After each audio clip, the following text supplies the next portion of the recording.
રામ રામ. તમારું નામ? જેમાભાઈ વિકુભાઈ બોલણિયા, ગામ ચોકડી. તમારો મોબાઈલ નંબર?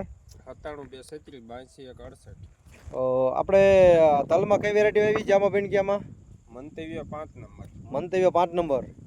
તમને કેમ લાગી વેરાયટી? આમ વેરાયટી સારી.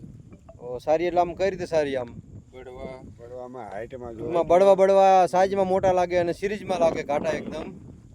તો તમે ગયા વર્ષે તલ વાયા હતા એની કરતા કેમ લાગે તમને? જે વર્ષે વાવ્યા એ કરતા આ વાવ્યા જેવા. આ વાયા જેવા ગયા વરા કરતા આ વેરાયટી સારી ટૂંકમાં. આ તલમાં તમે પહેલા કયો પાક વાવ્યો તો? આમાં તો જીરું વાવ્યું પછી તમે તલ વાયા. તો આ તલ સારા જ કહેવાય જીરા પ્રમાણે. જીરામાં કેવું કર્યું હતું એકંદરે તમારે? આમ જીરું સારું થયું હતું. અમને 1.5-2 એકરનું હતું. કેટલું હતું? 2 એકરનું હતું. કેટલું થયું એમાંથી? 63 મણ. 2 એકરમાંથી 63 મણ જીરું થયું હતું. જીરું કાઢીને તમે તલ વાયા ટૂંકમાં. અત્યારે તલમાં કેવી ગણતરી ધારો હો તમે અત્યારે? આમ તલમાં એવી તો 35 મણની થયેલી. તલ 35 મણ જેવા થશે 1.5 એકરમાંથી. હવા એકરમાંથી 35 મણ જેવા થશે અંદાજ એવો છે ટૂંકમાં. અને હાડબાટમાં કેમ લાગે તલ અત્યારે? ખંભા જેવડા છે તમારા અત્યારે?